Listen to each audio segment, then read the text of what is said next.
Hello, my spooky friends. I am so happy to see you today. I know it has been some time, but I am back. I do plan on doing a separate video. I might upload that before this one. I'm not sure on what the schedule will be just yet, where we dive into that. But today, I have another true crime ASMR video for you. Today is going to be a long video, and I hope that you will enjoy it. Today we will be jumping into the Jan Broberg case. Jan was abducted twice by a Robert Berchtold, and she was abducted in plain sight. If you are interested in this case, there are many documentaries and shows on this case, but the most informational and my favorite documentary out of all of them is the Abducted in Plain Sight, which is on Netflix and available for you to watch. If you have any recommendations for future videos, let me know in the comments below.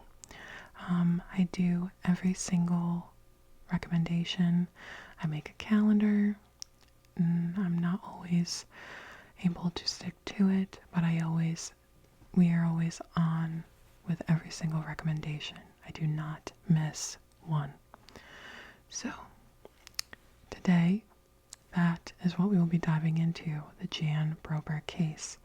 And as always, I'll be adding this case to my true crime ASMR series playlist. This is where you can find past and future videos in this series. So let's get into it. Jan Broberg was born on July 31st, 1962, to Robert or Bob Broberg and Mary Ann Broberg.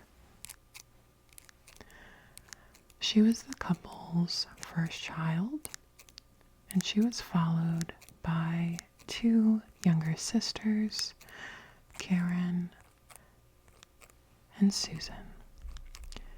The family lived in Pocatello, Idaho, in a very close-knit neighborhood. Mary Ann described the town as a place where no one locked their doors. And Bob Broberg was a florist and owned a flower shop that he owned for 40 years. Jan Broberg would describe her family dynamic as close and filled with love, until Bob Berchtold entered the family's lives. Mary Ann met Bob Berchtold, or B, in June of 1972. Mary Ann would be at a choir at church when she would meet what she called the nicest family that had 5 children, and they were all around Bob and her children's age. She had met what she called the nicest and friendliest man named Bob Berchtold and his wife, Gail. Bob Broberg would describe B similarly, stating he had a wonderful spirit and how the men became very good friends. The two families became fairly close, Jan stating that everyone between the families had their own, best friend. The Brobergs and Berchtolds would start doing things together. Karen, Susan, and Jan all have stated some of their greatest childhood memories during that time were with the Berchtolds. soon after this, the girls would identify Berchtold by B, and he really had gone close with all the Broberg children and would have a special interest in Jan. Susan states that he definitely had focused his attentions on Jan from the beginning. B would have his nicknames for Jan, one of which was Dolly, Dolly Parton, hello, gross. Marianne and Bob would state that B's attention to Jan was something that annoyed them both. Marianne even went as far as calling his attentions to Jan disturbing.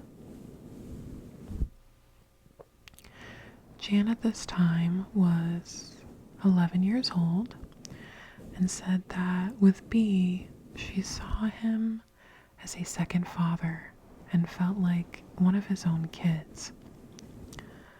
On October 17th, 1974, just 2 years after meeting the Brobergs, B called Mary earlier in the day and had told her he wanted to take Jan horseback riding down in American Falls. B would arrive at the Broberg home, telling Jan, "Let's go." And of course, Jan, as a 12-year-old at the time, was excited to go horseback riding. And Marianne was very skeptical and unsure. She was really pulling excuses out of thin air, like, it's a school night, maybe we should plan for another day. And B immediately had an idea, stating he'll just pick her up from piano practice and take her straight from there. Jan was begging Marianne to go, and Marianne said, "Okay, just make sure you're home before your dad gets home for dinner." B says he will make sure she's home before then, and then goes to pick Jan up from her piano lesson. At this time, B states to Jan that she should take her allergy pills before she goes to see the horses. Jan downs the meds and they were off. Jan states she passed out pretty quickly and did not remember the ride to the stables or even B. The day would go by, and at 9 p.m., Jan Broberg was still not home. Marianne states she paced, worried about where Jan was, and was really worried that B and Jan had gotten into car trouble.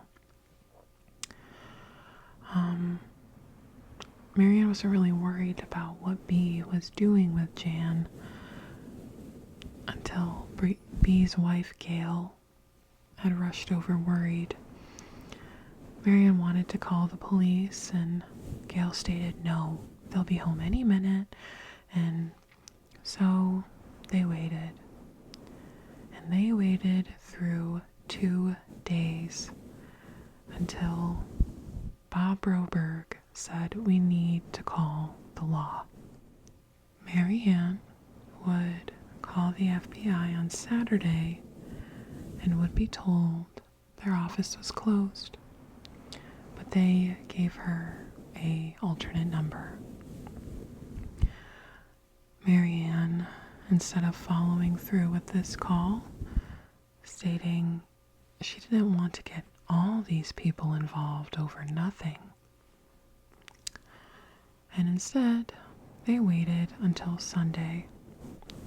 On October 22nd, 1974, on the 5th day of waiting, they called the FBI, and this case was handled by Peter Walsh, and they went to the Brobergs' home to interview them.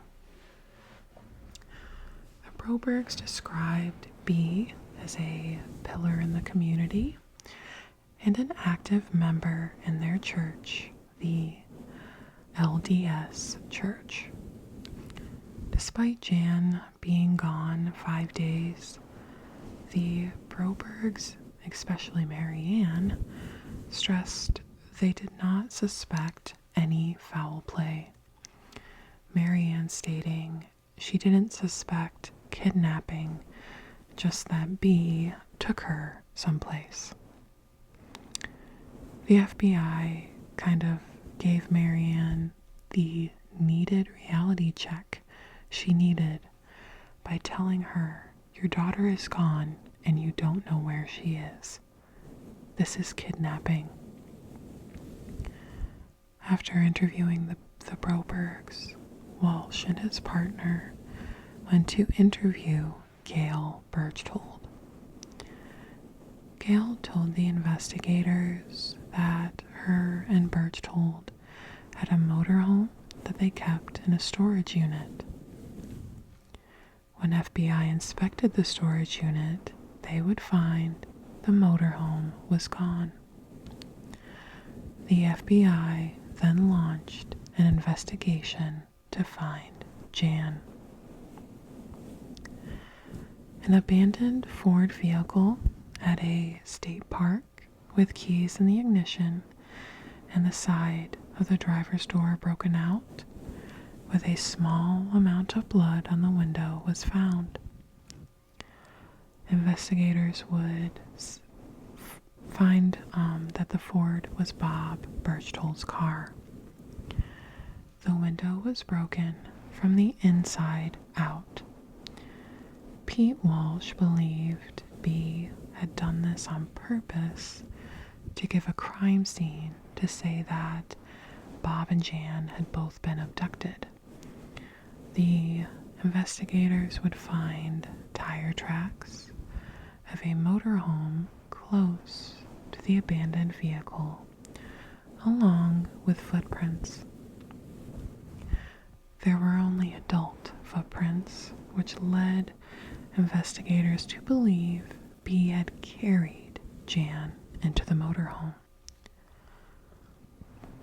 At this point, the FBI knew B had Jan, but they didn't know where they were.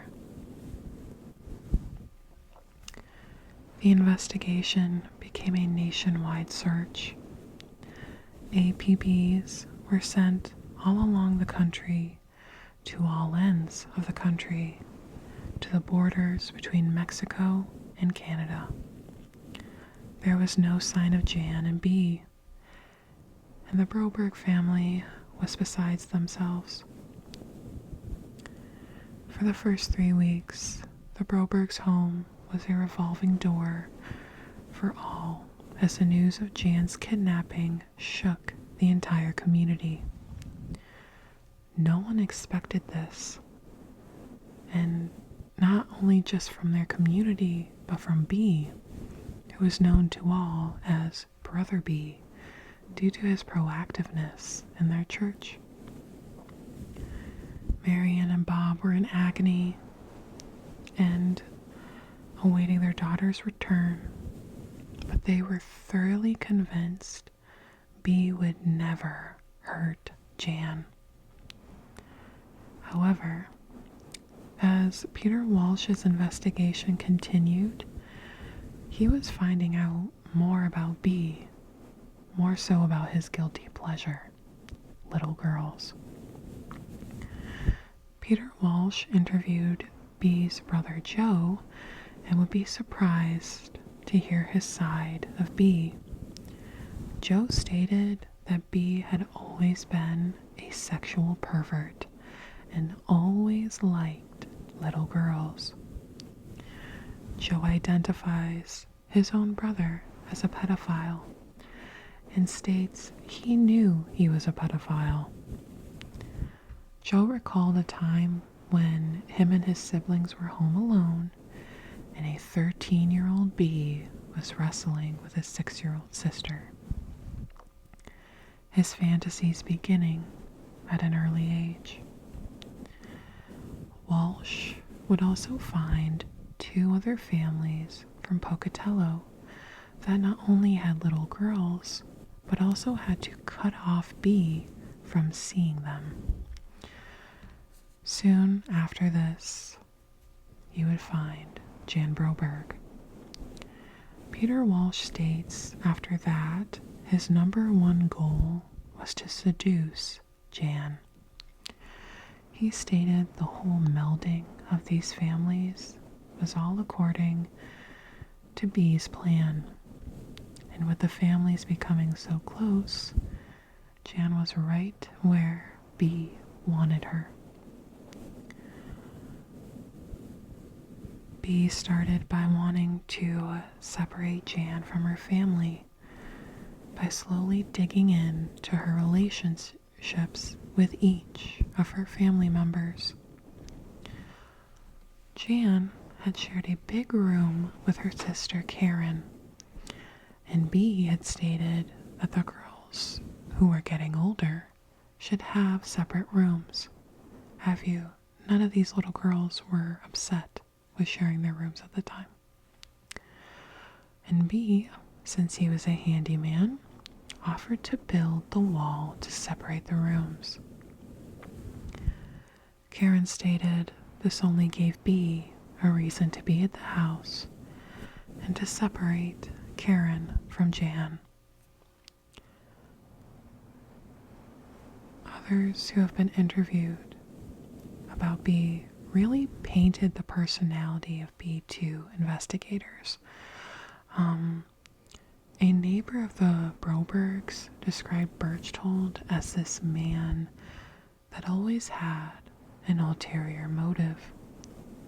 He would help you and do things for you, but would ultimately take advantage of the situation and get something he wanted in return. This same neighbor had been invited by B to come on a boating outing.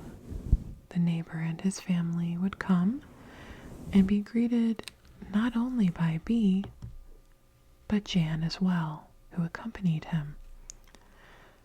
The neighbor stated just from that outing alone, he knew something was up. This neighbor never did anything with the Berchtolds ever again after this outing. Now, as stated before, the Broberg family and Berchtold family were very close. So naturally, this comes with sleepovers. Jan described how they would go to B's house, where they had a huge trampoline in their backyard where all the kids would sleep. She then goes on to recall an evening where she awoke and was immediately aware of her underwear being around her ankles and being terrified. Jan describes how B was sleeping beside her with his hands on her body. Berchtold made an excuse to Jan, saying she was tossing and turning and that Jan must have pulled her own underwear down herself because she was uncomfortable. Now, Jan being a little kid, she didn't connect the dots here and still was unaware of the blatant grooming. And at this point, nothing changes between the two. In June of 1973, the Berchtolds would take Jan on a family vacation to Seattle, which trips with the Berchtolds and Jan was not an odd occurrence. Karen says that Jan had actually been on a few trips with B and his family. But this one was different, because when B came back, he had a lot of crazy stories to tell the Brobergs about Jan. B told them that while at dinner, Jan had all of a sudden started rocking back and forth and started saying strange things. B then decides to take Jan back to their hotel room because something was obviously wrong with Jan. Jan remembered that evening and states she was extremely groggy and in and out of consciousness when B carried her back to the room. Jan, however, would tell Karen an important detail that B would never tell. Jan woke up to B naked. The next step in B's plan to pull apart all of Jan's family was to target the parents, Bob and Mary Ann Broberg. In the fall of 1972, Mary Ann would receive a phone call from B. B had called her from his furniture store and had said he couldn't get out of work for lunch and asked her to bring him down a sandwich. Their relationship began there. Mary Ann bringing down lunches to B on occasions when he called. Mary Ann described him as a new person that had a really good personality and charisma that Bob Broberg did not possess. I want to add, I love Bob Broberg. I do. I can tell in the interviews how loving and caring that man is, and I'll leave it there. Anyway, B began flirting with Mary Ann, saying suggestive things about her body and legs, and Mary Ann ate it up. She loved the attention. Mary Ann said that she was attracted to him, and that was when it began. When Mary Ann started having feelings that she knew she shouldn't have, the relationship solidified when they went to a church event in Utah, and while B and Mary Ann were there, they took a ride up into the mountains, where Mary states only kissing and touching happened, but nothing beyond that. The pair would return to their families after this function and attempt to return to their lives. Mary describes the time with B as an excitement that she had been lacking in the 13 years of her marriage, and the feeling B gave her was a constant thought. Later on, B, now friends with Bob Broberg, would express his difficulties at home sexually with his wife Gail. Bob stated that one day B came to his floral shop and was upset and angry and had asked Bob, since they were good friends, if he wanted to go for a ride. Bob agrees, and the two go for a ride where B is just spewing about how he can't stand Gail and that he needs to have sex. At this point, B parks the car, and Bob would look over to see that B was sexually aroused. B would then turn to Bob and ask him if he could help him out. The two would laugh about it, but it would soon be abundantly clear that B was not joking. Broberg then states he would then reach over and help B relieve himself in an act of masturbation. And I'm going to phrase things with Bob this way because I truly feel so bad for this man. I do. So I will try to keep this as respectful as possible. Bob states being manipulated by B to break his fidelity with his wife, and Berchtold admits to seducing Jan's parents, all in the hopes of getting them out of the way so he could get to Jan.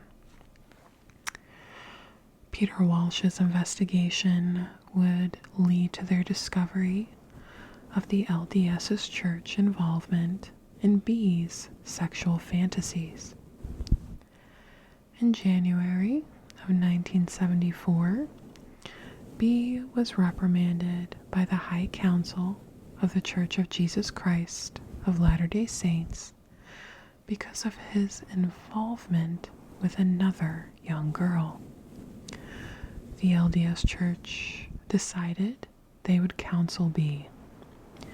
The counselor would tell investigators that B was sent to California to go to a clinical psychologist who would help him overcome this obsession with Jan.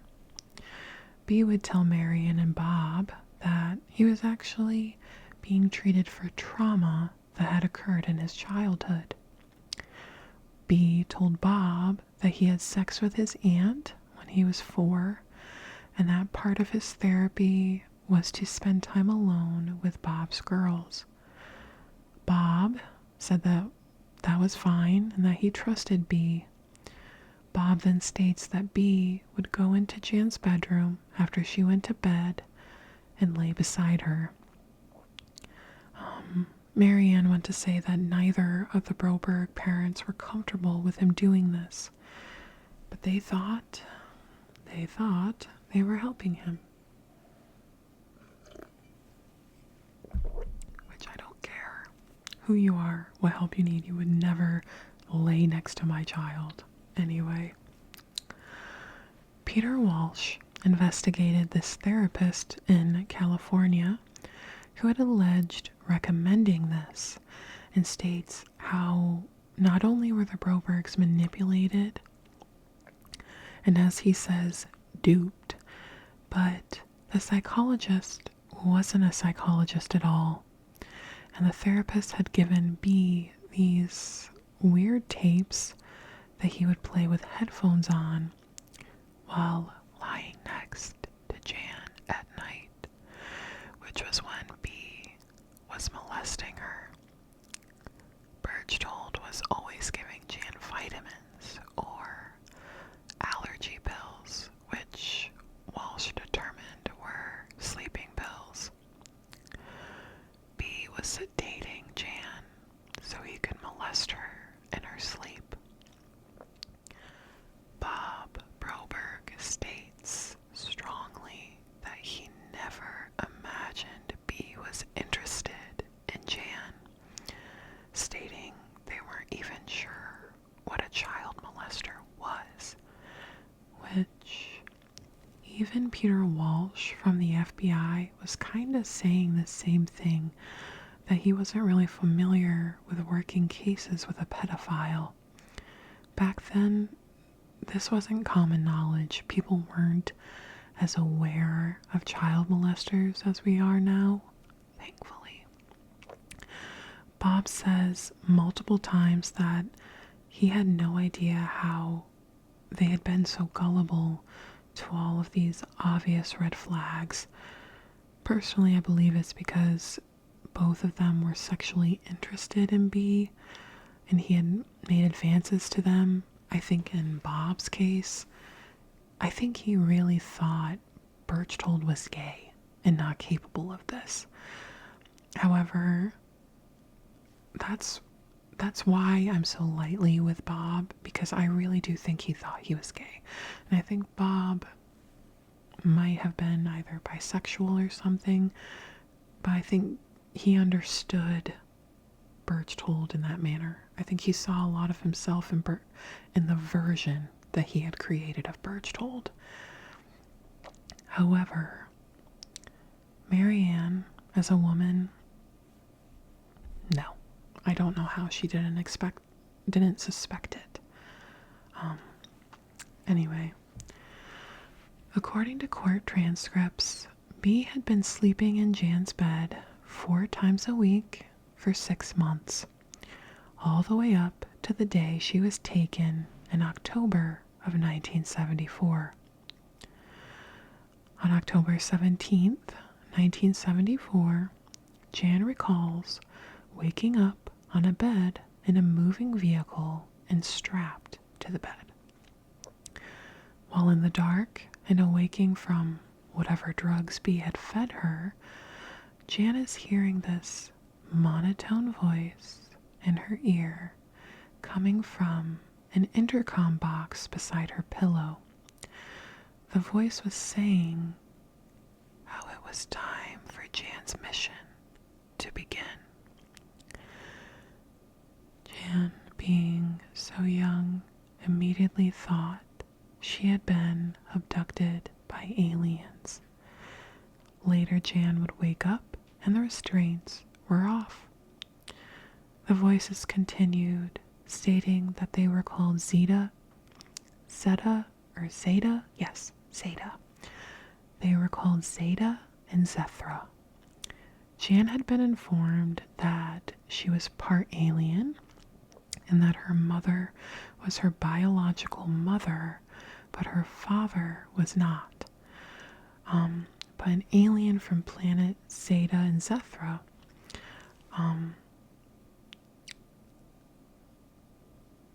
had come down and impregnated Marianne, and they had Jan. The aliens would then tell Jan they had a special mission for her, which was to let the male companion perform sexual intercourse on her. Jan was told her job was to be impregnated and to have a child that would save the alien planet, and she needed to have the child by the time she was 16, and that if she did not succeed, they had a backup plan of taking her sister Susan to complete the task instead. The recording would then state for Jan to go to the front of the motorhome where she would meet the male companion who was chosen to impregnate her in order to save the alien planet. Jan would come to find B lying on the couch in the front of the motorhome waiting for her. Jan states she found relief in seeing B, as to her he was a safe space. B appeared to be cut up and sleeping, and to Jan, at this age, it seemed as if he was dead, and Jan is hysterical and shaking him, crying, and B would awake and tell Jan how he saw a light coming down from the sky in the car, and basically describe how they had been taken by aliens. Jan then is aware that B is the male companion the aliens were telling her about. She tells B what the aliens told her and the mission at hand. Jan believed the story that was clearly made up by B. He used her fear and innocence and naivety to get her to do exactly what he wanted. B would then go searching through the motorhome for clues and would find books about sex that he would read with Jan until the alleged aliens say, "We think it's time the male companion do what makes people happy." The two would then have intercourse. On November 20th, 1974, after 35 days of Jan being missing, Joe Berchtold would receive a call from his brother Bob. He would tell Joe how B and Jan had gone and gotten married in Mexico, and that Joe needed to call Marianne Broberg and tell her to get written consent for them to return and for Jan and B to get married in the US, which, fun fact, at this time the age of consent in Mexico was 12. So, Joe calls Marianne, tells her they want to come back, but she needs to give permission for B to marry Jan. Marianne, of course, objects, and Joe says he will not come back with Jan unless they do. Marianne objects again. Joe then finally calls the FBI and lets them know he has contact with B and he can get him located for them to get Jan. Joe would patiently wait for a phone call from his brother. B would soon call and tell Joe he was in Mazatlan, Mexico. The FBI traced the call to a hotel in Mazatlan. The Mexican police would soon arrive at B's motorhome. They would grab both B and Jan and brought them to jail. While Jan awaited with authorities, she reports she was brought down to B's cell by a guard that he had paid off with a golden ring. He would then advise Jan on what to say to her family, which was basically that B had done nothing wrong. He had just went too far and he should have told her parents. He then states that Zeta and Zethra had told B to tell Jan there are 4 things that she cannot talk about. She couldn't talk about the aliens. She couldn't talk about the relaxing pills she had been given, the mission, and or the relaxing sessions that she and B had been having. So therefore, she wasn't able to talk about any of the molestation that had occurred. B then tells her if she does say what happened, her sister Karen will go blind, her father will be murdered, her sister Susan would then be taken to fulfill the mission, and Jan would be vaporized. Now to me, when she's saying all these things that B told her, this man is frantic, trying to come up with every single reason. You don't tell them or these repercussions will happen.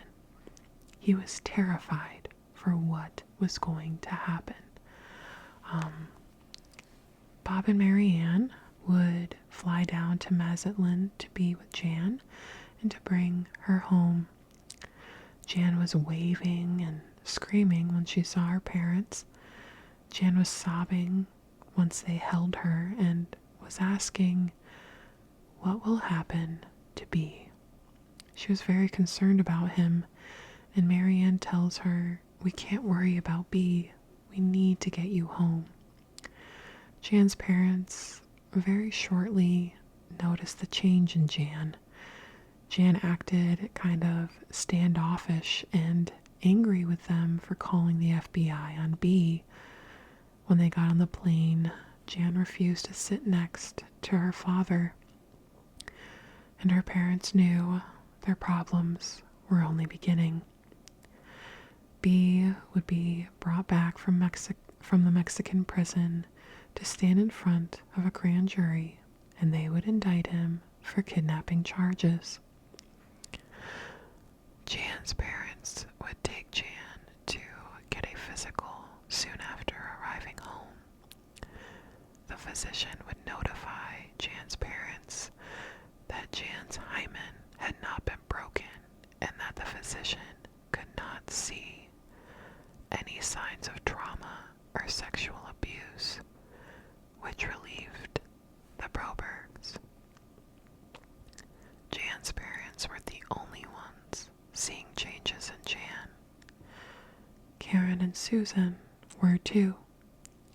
Susan was very standoffish and secretive. Jan was very standoffish and secretive with her sisters. Karen states more so with their father, Bob. Bob tried to get through to Jan, trying to really get her to understand what happened by giving her newspaper clippings, and Jan only defended B. Marianne stated Jan seemed fine and went back to her normal schedule and going to school. Jan states at this time she was frantically thinking and concerned about completing the mission and of the consequences if she didn't. And this led to her becoming more emotionally detached from her family. The Berchtolds were advised by the FBI to not speak to the Brobergs, and the Brobergs were advised the same. And the FBI specifically told the Brobergs, no more play dates. You need to stay separate from them as we are. They're trying to fight this case, so B is not coming back for Jan. However, this would not happen. On Christmas, Gail Berchtold would arrive to the Broberg household and requested to speak with Bob Broberg alone. Gail would proceed to beg Bob to drop the charges against B and to sign some affidavits. Bob says that they will not sign the affidavits, and Gail says, if you don't, we will expose your affair between Marianne and B. Gail leaves, and Bob tells Marianne, and Marianne, she did not want to sign them, but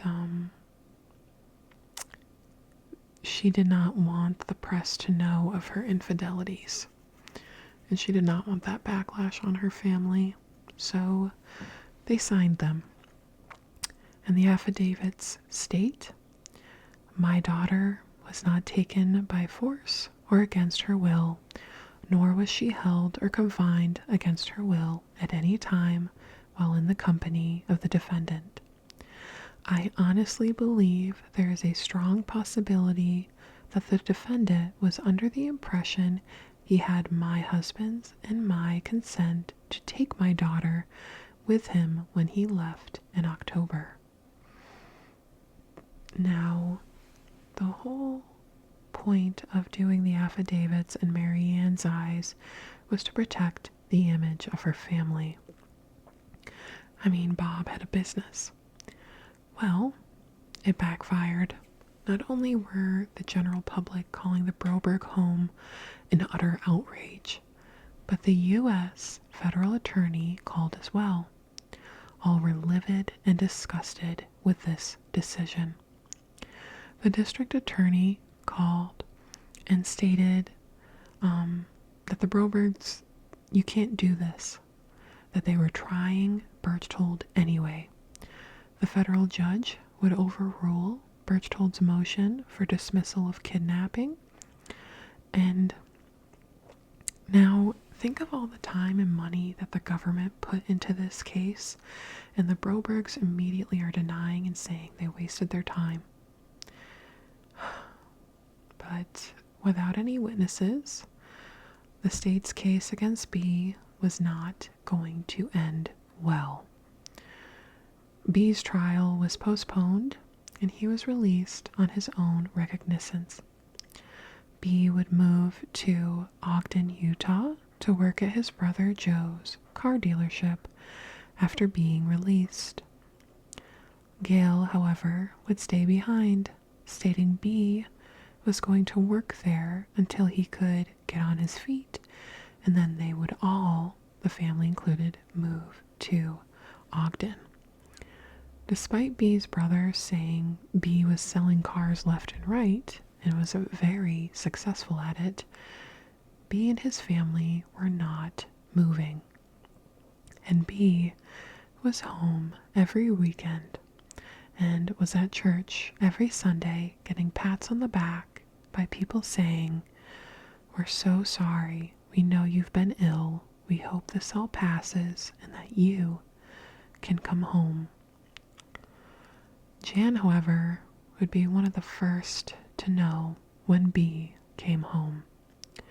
She would wake up at night to the little box claiming to be the aliens, and soon after, B would be in her room talking about the mission. And Jan's communication with B would continue, along with her part in the mission. B went to the lengths of sending letters or notes to Jan through students at her school. In the notes, he would say, "You need to go to this location at this time, and there you will receive further instructions." B would also be sending Jan love letters that would state how much he loved her and that they were meant to be together. Jan was responding to these letters with love letters of her own. Jan states during this time, this is when the change went from loving B like a father in comparison to as a lover. Jan began telling her mother how she missed B terribly and wanted to marry him. Marianne questioned these statements, and Jan said she wanted to marry and have children with B. Jan is only 13 at this time, and she is fully in love with this grown man. B had succeeded in grooming and manipulating Jan into thinking this was right and true love. In the spring of 1975, B was not only telling Jan how much he loved her, but Marianne as well.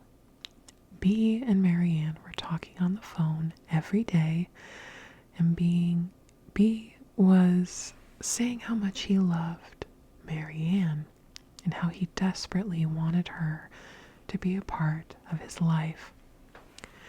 Marianne would then retort with, Why did you marry my daughter then, B? And B then requested her to come talk to him in person, and he would explain what happened.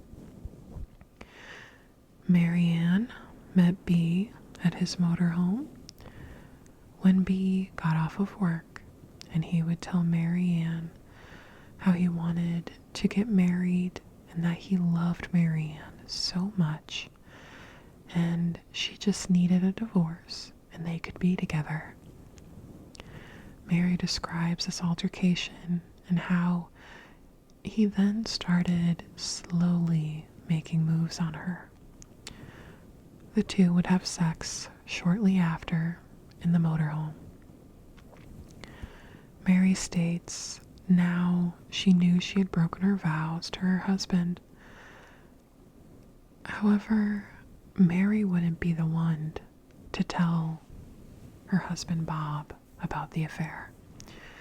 5 days after it happened, B called Bob himself and told him what happened. Mary's affair with B lasted 8 months. And the most disgusting part of all this, I think, is when you watch them interviewing Mary. She almost looks happy to talk about it, like this was her fantasy. He wanted me. He wanted your daughter. You nasty. She details how exciting this was for her, and the affair lasted from April of 75 to March of 76. The two seeing each other sexually 11 times.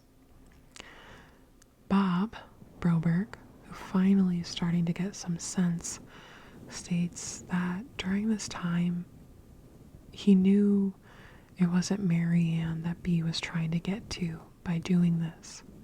It was Jan. During Marianne's affair, B had visited Jan 9 times, 2 of those times spending the night together alone. Jan states at this point the only thing B was interested in was having sex with her. Bob Broberg had been seeking help from the church, and the church stated that decisions were needed because Marianne was on the wrong path. Bob filed for divorce, and Marianne came home to not only being served with divorce papers, but a subpoena to leave the home due to endangering their 3 girls. Bob states he did not want B to have access to his girls any longer. Bob took the girls for lunch, and he told the girls that him and Marianne were getting divorced. Marianne would leave the home, and 2 or 3 days later, B would give Bob a call. B then says, well, you're going to lose your wife and you're going to lose your children. Bob would hang up instantly. B was also calling Marianne and saying he would have an apartment for her and the kids, and they could come and live there. Marianne refused, stating she wanted to be with her husband. When she said this to B stated, well, Bob's a homosexual, so he doesn't want you. Marianne denied his claims and decided to go to an attorney and ask for help. Mary did not want a divorce. The attorney advised Mary to get rid of the cancer, which was B, and go home.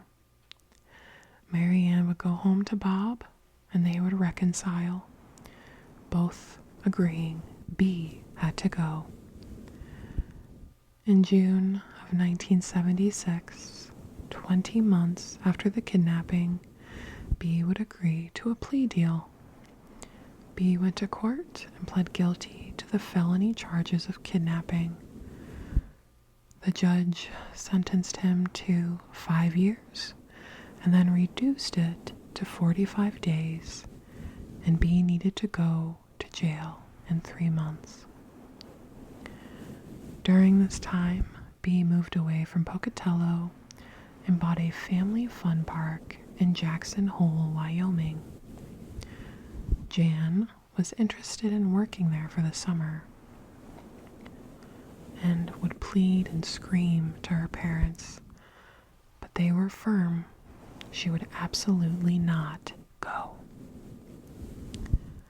After a few days of Jan being miserable about the decision, Marianne received a phone call from B stating that he wanted to let her know Jan is coming to Jackson Hole, Wyoming, and that if they don't let her come, Jan's going to be on the highway hitchhiking there.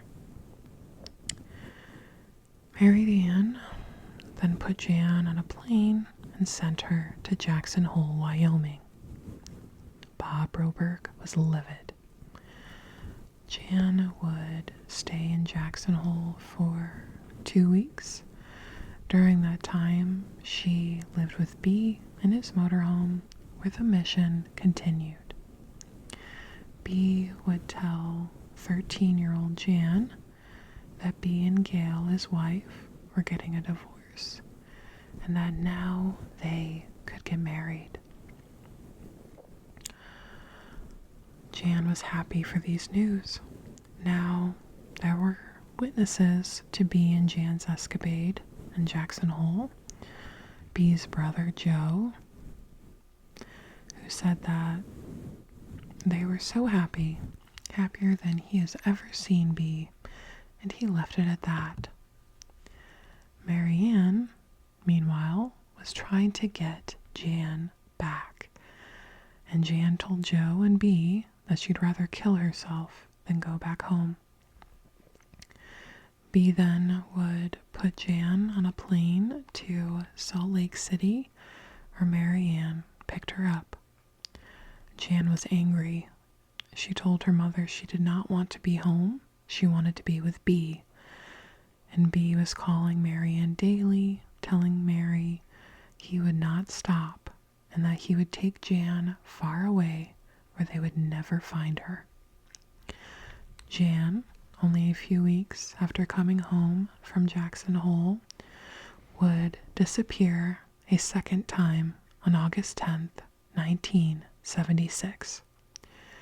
It was late at night and everyone had gone to bed besides Mary. Jan popped her head out and then immediately went back to her room. Marianne would go to bed, and the next morning, Jan would not be home. Bob would go downstairs to find a note left on Jan's bed. The note read, "Dear Bob and Marianne, you won't let me do what's right, so I will do what's wrong. I am leaving without B and do not plan on coming back until you accept me as me. I cannot accept your religion or your screwed up morals. I just want to be me and have B. Please, before all of us are destroyed, let me go." B would call Marianne that afternoon and say that Janet called him and told him that she had ran away from home and she would not tell him where she was. B told Marianne he was worried about Jan. The family did not call authorities, afraid of how it would look in the press, and waited 2 weeks before they called the FBI. The FBI calls B, and he tells them he is worried sick about Jan and has no idea where she is. On September 1st, with Jan missing 3 weeks, B began his jail sentence, and due to good behavior, he only served 10 days. Upon release, he moved to Salt Lake City to live in his motorhome and disappears. The FBI had no idea where they were. B called Marianne crying about where Jan was daily. He would inform Marianne that Jan had been doing things like prostitution, selling drugs, and stealing for a living. These calls continued daily for 3 months.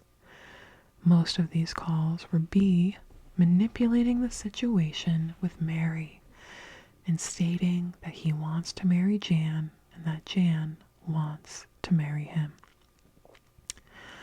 After 90 days of Jan being missing, in November of 76, the authorities had been searching all trailer parks in Salt Lake City trying to find Jan and B, and they finally found B, at least.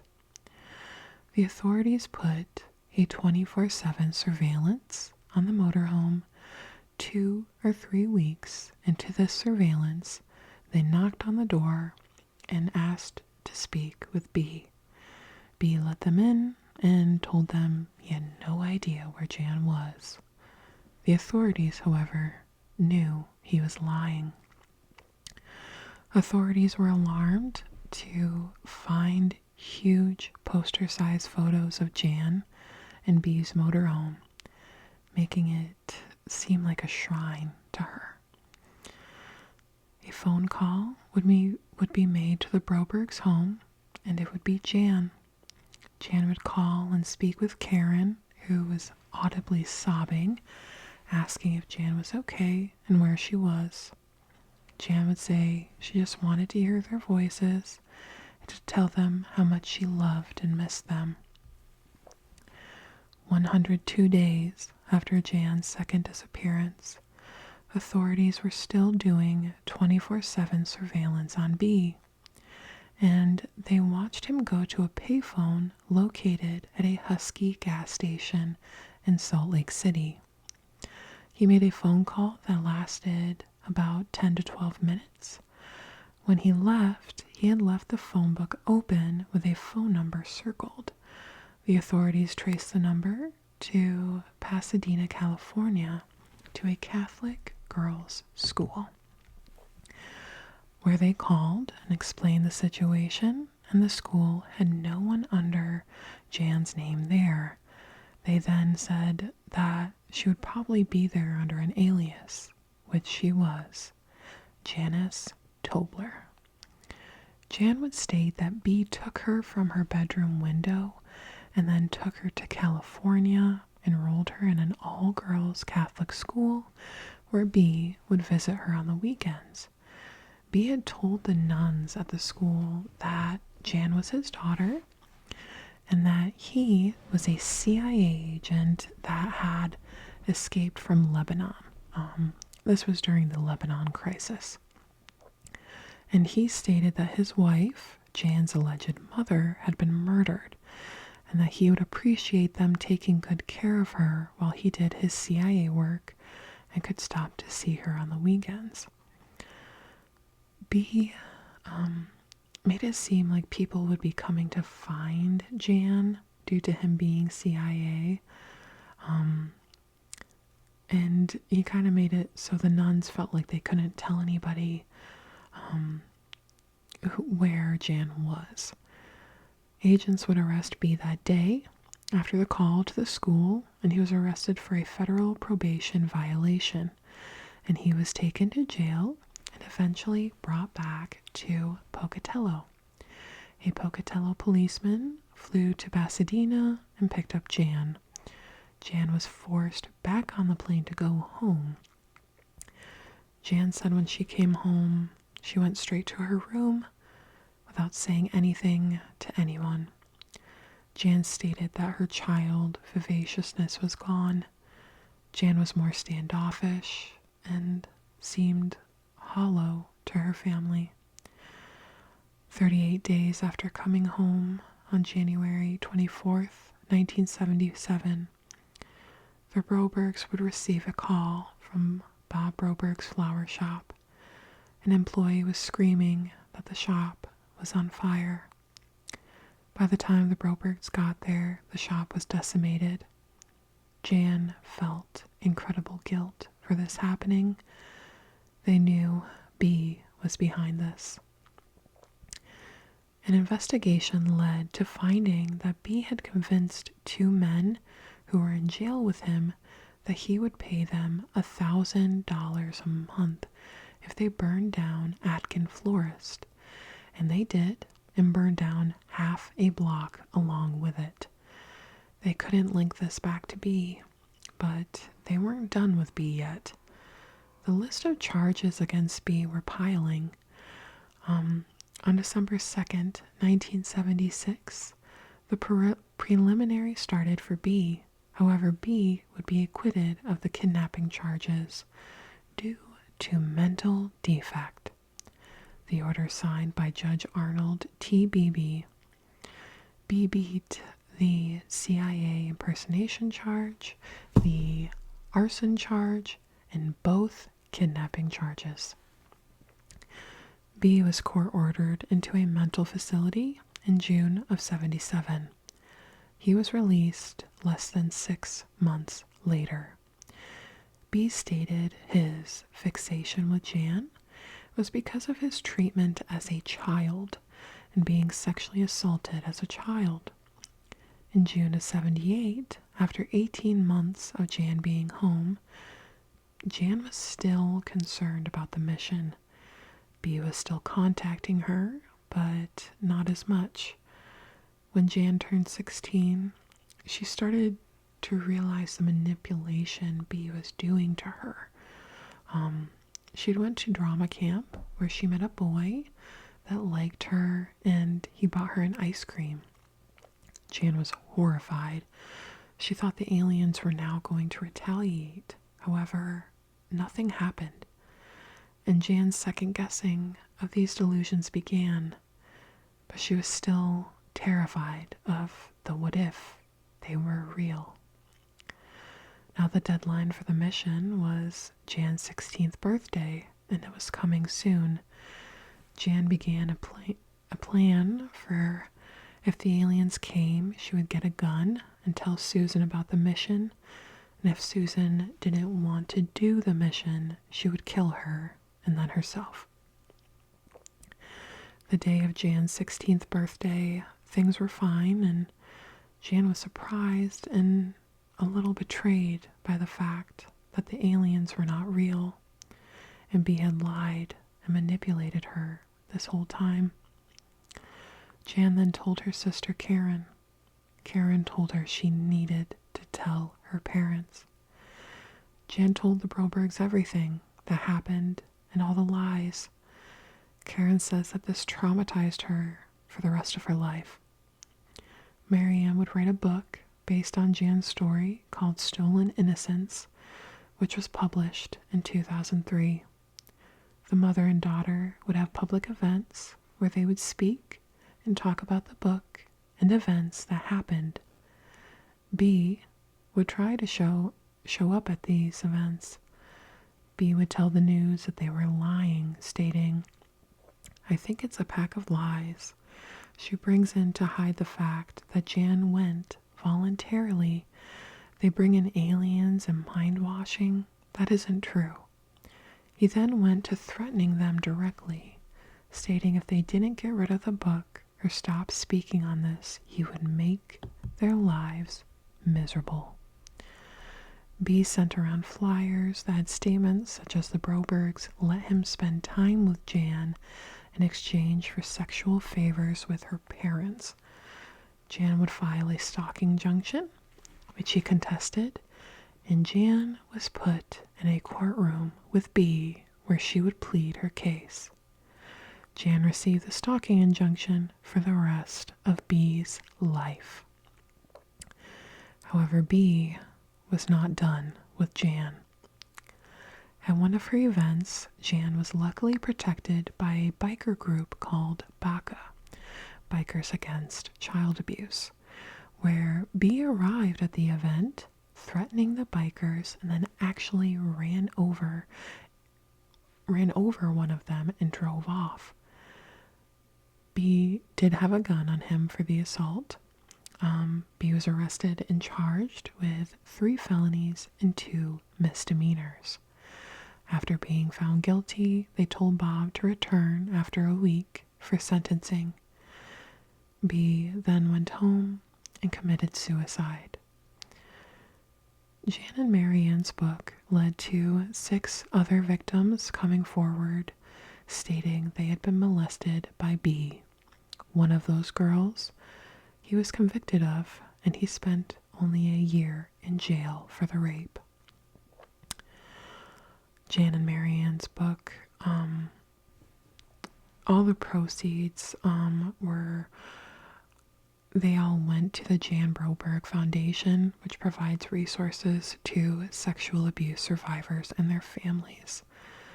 Bob Broberg passed away in 2018, and Marianne, now 84, told the Post she feels ashamed of falling for a master con like Birch told. "I never want to see him. I hope he's not in heaven, or I'm not going." Jan went on to be a very successful actress, dancer, singer. In 2017, she was executive director for the Kayenta Arts Foundation and Center for the Arts of Kayenta. Broberg helped produce A Friend of the Family, which is a Peacock drama TV series about her life. So, that is the case of Jan Broberg. Now, as far as my thoughts, Marianne is not my favorite person. She kind of disgusts me. I did not favor either parent in this, but Bob, it seemed, got used, and he knew it and never allowed it again. And Marianne seemed to be so desperate for the attentions of B that she allowed this to happen to Jan multiple times. I feel bad for Bob Broberg. I really do. My heart breaks for him, and I am disgusted with Marianne. And then for her to write this book, after which it's good for Jan to have her story be heard, but I would have much rather it come from Bob than Marianne, personally. I'm glad Jan was able to be successful, and I wished Birchtold had been held in jail from the first child he was convicted of raping, so this never would have happened. But I'm just thankful that things have changed in these cases, because hopefully in the future these will be avoided. So, that is today's video. Thank you so much for watching, and I will see you soon. Spooky dreams.